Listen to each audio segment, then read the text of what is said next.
Et bienvenue pour ce nouveau tuto sur Leonardo.ai. Donc Leonardo.ai, c'est une interface d'un moteur d'intelligence artificielle. En fait, le moteur de Leonardo, c'est Stable Diffusion et ils ont également fait leurs propres entraînements, on va dire, pour qu'il y ait des images très spécifiques à Leonardo.ai. Donc c'est un concurrent très sérieux à Midjourney, je pense, parce que contrairement à Midjourney, en fait, l'avantage, c'est qu'ils ont fait tout pour qu'on soit très bien sur ce site. Ils ont simplifié la génération d'images de manière assez impressionnante et intéressante, et c'est pour ça que je vous le présente, parce que on n'est pas tous des experts en intelligence artificielle et je pense que c'est nécessaire de travailler en fait sur des outils qui soient simples d'utilisation. Alors Midjourney l'est plutôt, mais il faut passer par Discord, il faut faire des commandes, etc.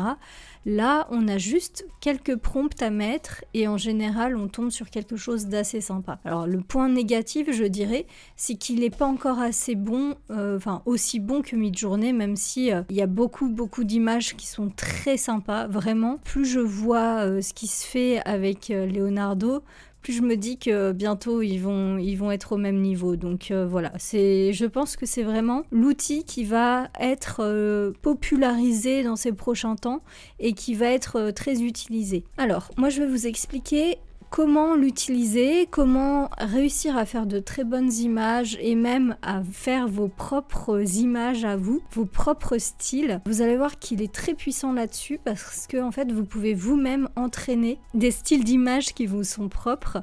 Et sachez que moi j'ai fait avec mes propres dessins et ça fonctionne vraiment bien, c'est très impressionnant. Bon, bah du coup, on voit tous ces défauts de dessin, c'est ça aussi qui est intéressant parce que ça peut aussi permettre de pointer du doigt certaines erreurs que l'on fait en dessin. Mais vraiment, c'est génial. J'aime beaucoup cet outil. Je l'ai utilisé pendant 1 mois. Là, j'ai plus que 2 jours, je crois. Voilà, j'ai 2 jours d'essai encore. Mais comme vous pouvez le voir, c'est quand même assez impressionnant. On peut vraiment faire des choses très sympas. Même des coloriages, ça, j'avais pas vu, mais oui, c'est logique. Et vous voyez, les traits, ils sont quand même assez clairs.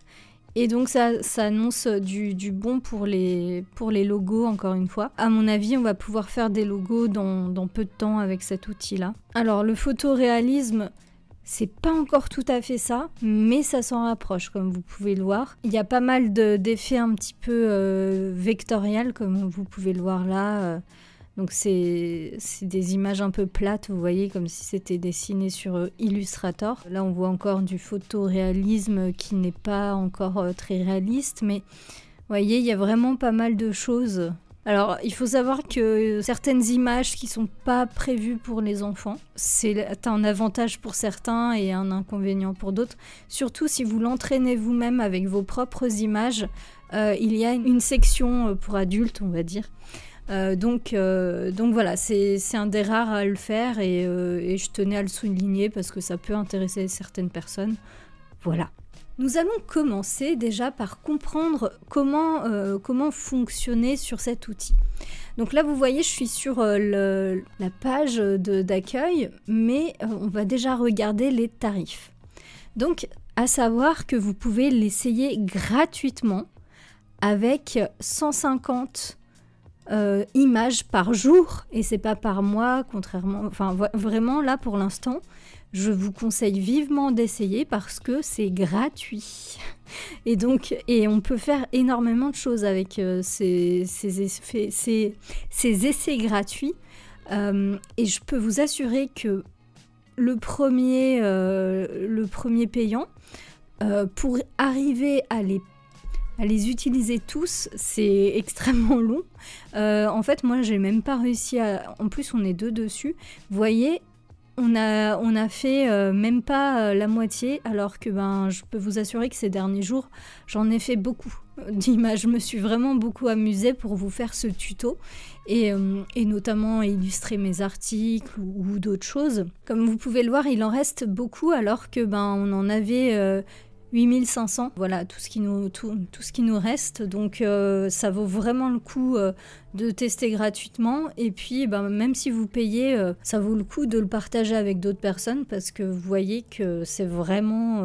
Alors il y a énormément d'avantages aussi, notamment, alors celui-ci je l'ai pas testé, mais vous pouvez commencer à faire des textures 3D, voilà, donc ça peut être intéressant pour ceux qui font de la 3D. Vous voyez, il y a un modèle exprès, enfin une section exprès pour ça, donc c'est génial. Alors je dis peut-être des bêtises sur certaines choses parce que effectivement j'ai pas vraiment trouvé de précision sur tout, mais je sais que Leonardo se base sur Stable Diffusion et que eux-mêmes ils ont créé certaines choses pour améliorer en gros l'outil. Alors là, on peut voir Community Feed, donc c'est exactement ce qu'on voit dans la page d'accueil, mais on peut regarder, donc là c'est ceux qui sont les trends, enfin qui sont à la mode, enfin qui sont tendance, et là les nouveaux, donc on peut voir ce qui s'est fait dernièrement. Alors, vous n'êtes pas obligé de partager votre travail. Donc si vous ne voulez pas que votre travail soit partagé sur cette page, il y a juste un petit truc à cocher que je vous montrerai. Mais vous voyez, il y a quand même des choses très très sympas. Alors un gros souci, et on peut le voir ici, de cet outil de Leonardo, c'est que vous voyez, ils mettent des doubles têtes. Il comprend pas très bien ce système de tête. En fait, il en fait pousser une autre par-dessus parfois, donc voilà. Mais quand même, quand on regarde juste ce qui s'est fait dernièrement, franchement, ça passe très très bien. Tout n'est pas parfait, mais il y a quand même des trucs très sympas, hein. Vous voyez ? Voilà, donc et il y a vraiment plein de styles. J'ai testé plein de styles différents. Alors là, on voit souvent les mêmes parce que, en fait, ceux qui sont mis en avant sont faits avec certains modèles et donc les gens récupèrent ces modèles pour refaire eux-mêmes des images qui ressemblent ou dans le même style. Donc c'est pour ça qu'on a l'impression qu'il y a toujours le même style d'image, mais au final, en fait, non, on fait plein d'images, enfin plein de styles différents et en plus, on peut les entraîner nous-mêmes pour faire un style particulier. Donc si par exemple, vous avez un artiste que vous aimez bien, qui est mort, donc les droits sont ouverts, je tiens à le préciser, eh bien vous pouvez vous amuser à récupérer tous ces tableaux, toutes ces images et à le mettre pour avoir ce style-là vous-même. Parce que forcément, il n'est pas forcément connu. Si par exemple c'est votre grand-père qui peignait et que vous voulez faire des nouveaux tableaux qui ressemblent à celui de votre grand-père, eh bien là vous pourrez. C'est totalement possible.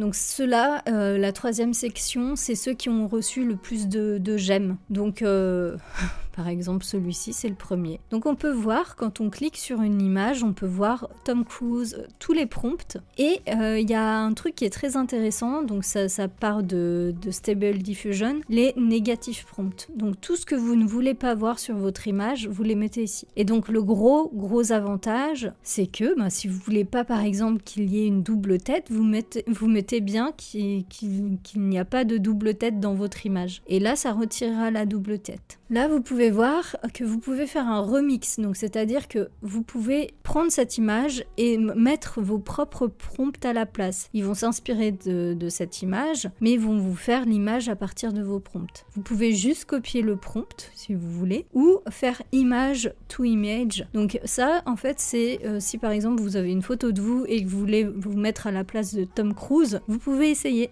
Voilà, c'est bon, j'ai testé moi-même avec mes propres photos. Ça ne me ressemble pas du tout, c'est pas encore au point là-dessus, je trouve. Mais franchement, ça peut être vraiment pas mal si par exemple vous voulez raconter une histoire et avec un personnage principal dans plusieurs situations. Vous prenez dans plein de positions et dans plein de lieux différents. Vous faites les pauses et l'intelligence artificielle fera votre personnage en fait. Donc ça c'est pas mal. Est-ce qu'il fera à chaque fois sur chaque image le même physique ? Ça a à voir, mais ça peut être une idée de recherche. Voilà. On peut aussi, j'avais pas vu, mais on peut suivre les personnes qui font les meilleurs prompts pour vous inspirer par la suite. Donc là, on regarde la taille du prompt. On peut choisir la résolution, ça c'est vraiment bien. Je vais vous montrer effectivement comment on utilise ça. personal feeds. Donc ça c'est plutôt tout ce que j'ai fait. Donc si ça ces dessins sont entre guillemets pas super beaux, etc., c'est que je me suis basée sur mes propres dessins en fait. J'ai entraîné l'intelligence artificielle à faire ces dessins-là. Et c'est assez fou parce que je reconnais le style de certains trucs que j'avais fait. Et c'est pas en fait moi qui l'ai fait en fait. C'est ça qui est fou. Et je vais vous montrer un petit peu sur quoi ça s'est basé. Donc là, vous voyez, j'avais mis toutes ces images. Donc grossièrement, ça c'est des images que j'avais fait il y a quelques temps. Maintenant, j'ai plus le temps de dessiner comme ça, mais et donc j'en ai pris quelques-unes pour l'entraîner en fait. Donc vous voyez là, on voit qu'il y a un peu de flou. On voit, regardez les yeux et le sourire de ce personnage. Regardez bien. Ce personnage-là, il ressemble un peu, hein, on est d'accord. Il y a aussi ce personnage-là aussi qui peut être un exemple. On voit que c'est un peu la même chose aussi. Et il y a également celui-ci avec sa couronne là. On retrouve cette couronne aussi sur le personnage. Pour les paysages, alors bon, c'est un peu plus flou parce que j'avais fait des paysages flous. Mais on retrouve le style d'arbre que j'avais fait. On regarde là les feuilles, c'était un peu ça. Ça aussi. Voyez. Donc là, on retrouve un peu ce style-là et c'est assez fou quand même. Franchement, c'est assez bluffant parce que c'est vraiment... il s'est vraiment inspiré de ce que j'avais fait. Et ce qui est bien, c'est que vu que c'est pas moi qui l'ai fait, ça donne vraiment un œil extérieur à son travail. C'est assez fou parce que là, moi je me dis, ah ouais, effectivement, je comprends pourquoi c'est pas assez bien en fait. Et je comprends ce que je pourrais améliorer. Voilà, c'est ici en fait Training Data Sets. Et donc en fait ça, c'est très simple à faire. Vous uploadez juste les images que vous voulez entraîner. L'IA, en fait, va faire un mélange de tout ça. Alors, plus vous en aurez, mieux ce sera, évidemment. Alors, ça, c'est des modèles. Alors, ce qu'il faut savoir, c'est que quand vous faites des entraînements, ça crée au final des modèles. Il y a des modèles officiels de la plateforme et il y a les modèles de la communauté. Et il y a nos modèles quand on les a entraînés, quand on a créé un modèle. Il faut savoir que quand on entraîne l'intelligence artificielle, ça prend à peu près 30 minutes. C'est pas très long en fait. Enfin, ça prend un certain temps quand même. Il faut pas penser que hop, vous allez mettre les images et hop, vous aurez tout de suite le style dans l'instant. Mais ça prend pas non plus des jours, donc ça va. Donc ça, c'est les modèles officiels, ils en rajoutent de temps en temps. Là, ça fait un moment, je crois qu'ils en ont pas rajouté, mais il faut savoir que la communauté en fait beaucoup. L'avantage, c'est qu'il y a tous les jours des nouveautés. Alors, c'est pas toujours top. Celui-là, par exemple, il est pas mal, hein. Et là, on regarde tout ce qui a été fait à partir de ces modèles-là. Donc, on voit que les gens se sont inspirés. Donc, effectivement, les modèles, ça a été des photos. Donc du coup, au final, ce qui en ressort, c'est assez réaliste. Il y a des choses qui sont sympas, d'autres beaucoup moins. Oh, ça c'est trop mignon. Il y a aussi vos modèles et vos modèles favoris. Donc si vous aimez un modèle et que vous savez que vous allez l'utiliser régulièrement, vous n'avez qu'à le mettre en favori. Donc j'imagine que le favori, c'est ça. Est-ce que si je fais ça... Oui, c'est ça. On peut créer des images sans faire de modèle, mais à partir de image to image, ici. Donc je vais vous remontrer où c'est. Quand vous êtes sur la page d'accueil, vous allez sur IA Image Generation. À partir de là, vous pouvez ici importer, en image to image, importer vos photos. Et les images. En fait, ça va prendre votre photo et ça va la modifier en fonction de ce que vous allez mettre comme prompt et surtout quel modèle vous allez utiliser. Et c'est ça la force de Leonardo, c'est que vous aurez, vous voyez, ça c'est mon modèle à moi, mais vous allez pouvoir avoir tout plein de modèles officiels, ceux que vous avez aussi utilisés récemment et les custom modèles, donc ceux de la communauté comme on peut le voir. Voilà. Donc vous aurez tous les choix et en fait vous aurez juste à choisir sur quoi vous voulez partir. Donc en fait finalement vous n'aurez pas besoin de faire un prompt très évolué, vous aurez juste à prendre le bon modèle qui vous inspire ou à entraîner des bons modèles. Je vais vous montrer comment on fait du image to image et ensuite on fera également une photo, enfin une image d'autre chose. Donc voici, je vais prendre... Par exemple, celui-ci, vous pouvez mettre ice, vous mettez ce que vous voulez. Ça c'est, en fait, ce sera votre prompt. J'ai mon image, le modèle, j'ai mon prompt. Là, je vais choisir donc sur quoi il va se baser. Donc en général, Leonardo Diffusion, c'est à mon sens un des meilleurs. Après, vous verrez, c'est souvent les Leonardo qui sont pas mal. Et après, vous pouvez aller voir dans Custom Model ceux qui peuvent vous inspirer. Vous pouvez faire un Negative Prompt. De base, ça reprend les Negative Prompt, tout comme les prompts que vous avez mis initialement. Vous n'êtes pas obligé de les avoir, mais c'est toujours mieux de faire des négatifs prompts. Et comme d'habitude, si jamais vous ne savez pas quoi mettre, ben vous allez dans la page d'accueil et vous prenez un personnage que vous aimez bien. Et là, vous allez récupérer les négatifs prompts. Et donc, vous pourrez les mettre dans vos négatifs prompts à vous. Alors, hop, je remets ça. Et là, je peux faire Generate. Attendez, avant, j'avais oublié de vous montrer, mais vous voyez, vous pouvez faire le nombre d'images. Alors, en fonction de la taille que vous allez prendre, vous en aurez plus ou moins. Donc, il faut savoir que si vous faites en mode gratuit, ça va vous prendre plus, ou même payant, hein. Mais il faut savoir que plus vous allez prendre d'images d'un coup, plus ça va forcément vous prendre des tokens. Vous voyez, là, ici, ça va me prendre 7 tokens. Bon, avec tout ce que j'ai, ça va, c'est pas très grave. Je peux changer la taille. Vous voyez, il y a déjà des dimensions prédéfinies, mais vous pouvez aussi le faire vous-même à la main. Alors attention, quand il y a un petit truc comme ça indique que le modèle n'a pas été entraîné sous cette taille, donc ça peut couper l'image en gros. Ensuite, vous avez le Prompt Magic, donc ça vous permet en fait d'améliorer vos prompts en fait, c'est automatique, ça ne le fait pas ici directement, mais il va prendre en compte, voilà, assisté par cette IA, parce que c'est une autre IA dans une IA, qui va vous aider à faire le prompt ou pas du tout.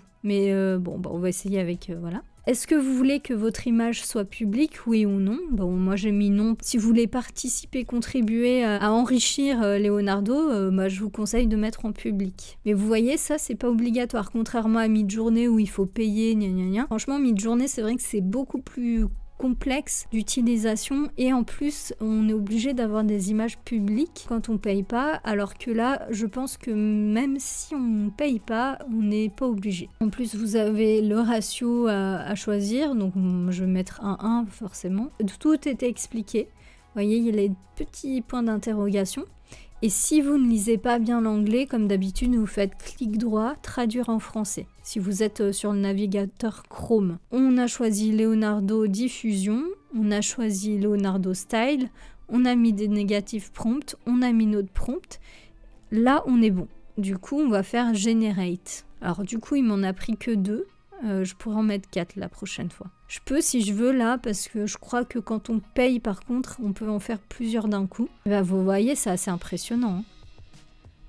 C'est mon personnage, mais version beaucoup mieux fait. Par contre, ses cheveux ils sont bizarres. Parce que j'ai dit qu'il y avait de la neige ou je sais pas quoi. Donc là, ça commence à être déjà un petit peu mieux. Alors, on pourra lui dire d'améliorer le prompt, etc. Et par contre, si on trouve qu'un élément, qu'une image est très belle, mais qu'il y a 2-3 éléments qui nous dérangent, eh bien, ce qu'on peut faire, et ça c'est aussi la force de Leonardo, c'est qu'on peut modifier l'image directement. Alors pour ça, c'est cette petite icône « Edit in Canvas ». Donc, vous voyez, il y a des outils comme Photoshop et plein d'autres logiciels à gauche. Donc, le premier, c'est Select. Donc, vous voyez, vous avez votre petit carré et ça sera dans ce petit carré que vous pourrez modifier des choses. Donc là, par exemple, je vais lui retirer sa sorte de barbe ici. Donc, pour ça, je vais prendre un masque, donc un pinceau qui va masquer l'endroit que je veux modifier. Donc, hop, j'ai agrandi la taille du pinceau. Voilà, je sélectionne cet endroit-là. Et là, je vais mettre le prompt. Je veux qu'il y ait de la peau. Donc, skin. On va voir ce que ça va faire. On va générer. Vous voyez, c'est quand même déjà pas mal. Est-ce que celui-ci est mieux? Celui-ci, pour l'instant, c'est le meilleur. Et ils vous font 4 propositions. Donc, celui-ci, je l'aime bien. Donc, je sélectionne celui que je veux et je fais Accept. Vous voyez? Donc, ensuite, on va s'attaquer aux cheveux. Donc il faut bien reprendre l'outil Select. Et du coup, j'ai déplacé l'image en dessous. Voilà, bon, hop. Je vous avoue qu'il n'est pas très pratique, mais bon, bah, vous voyez, c'est quand même assez impressionnant. Hein. Donc là, je vais encore faire ça. Je vais dire que c'est des cheveux, parce que là, ça ressemble plus trop à des cheveux après. Donc on va faire ça sur... je vais même carrément directement demander à le faire ici, mais je déplacerai ma zone de sélection ensuite. Et là, je vais mettre white hair. Voilà. Je vais générer. C'est déjà mieux. Ouais. Alors, des fois, il y a des choses qui sortent, on ne sait pas trop ce que c'est. Les pamas, en fait, je crois que c'est celui-ci que je préfère. Donc, je vais prendre ça. Et puis, ben, du coup, je vais déplacer un peu. Alors, moi, ce que je fais, c'est que je déplace pas entièrement.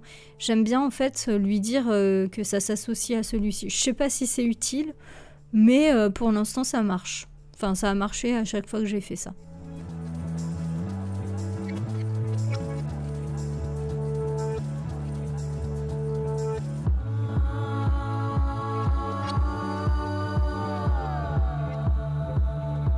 Bon, on va prendre celui-ci.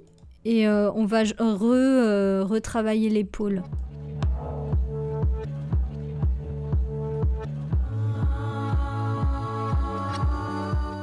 Donc vous voyez, il n'y a pas besoin de Photoshop. Enfin, moi je vous avoue que j'ai utilisé plusieurs fois Photoshop quand même, malgré tout, pour tester des choses. Ah bah celle-ci, elle est pas trop mal. Ouais, on va plutôt prendre celle-ci. Par contre, elle a la peau beaucoup plus claire. Bon. J'aime pas son nez, il est trop en trompette, donc et ben on va juste... Alors non, ça va pas. Ça c'est déjà mieux. Ça j'aime mieux.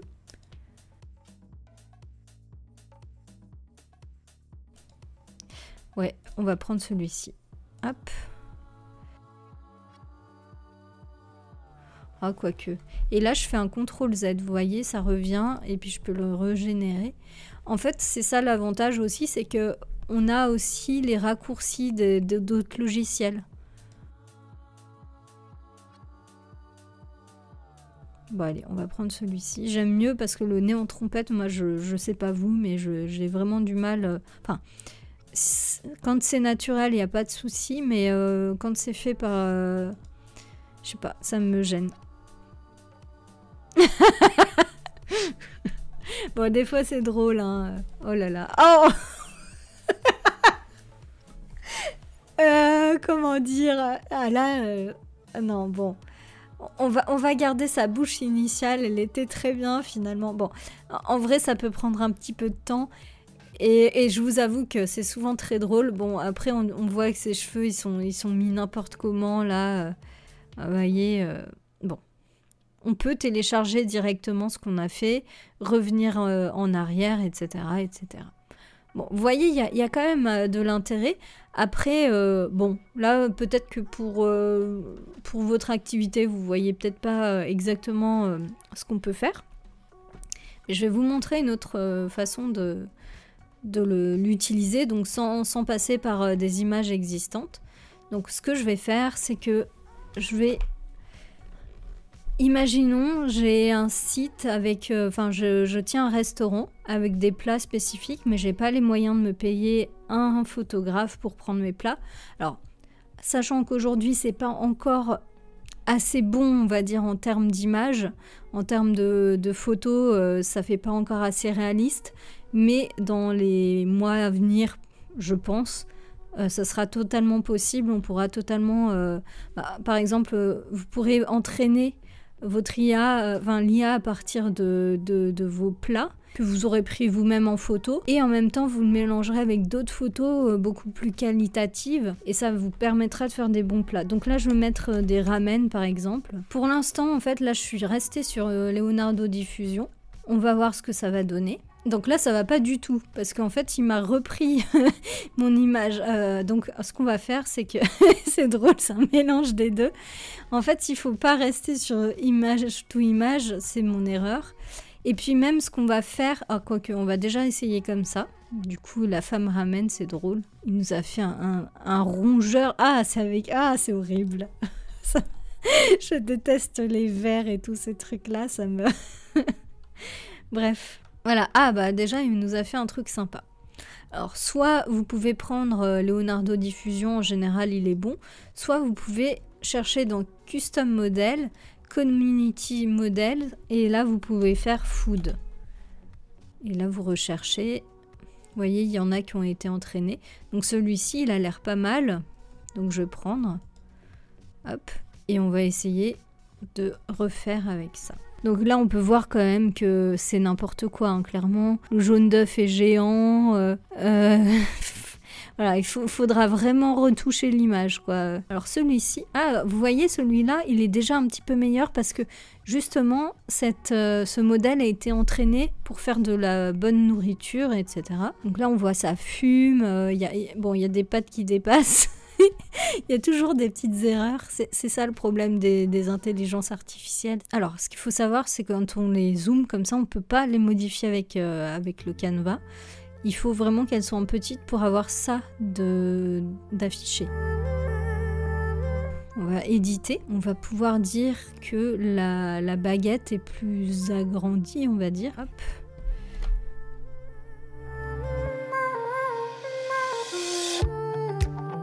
Voilà, bah, vous voyez, il me l'a agrandi là où je voulais, je fais accepter.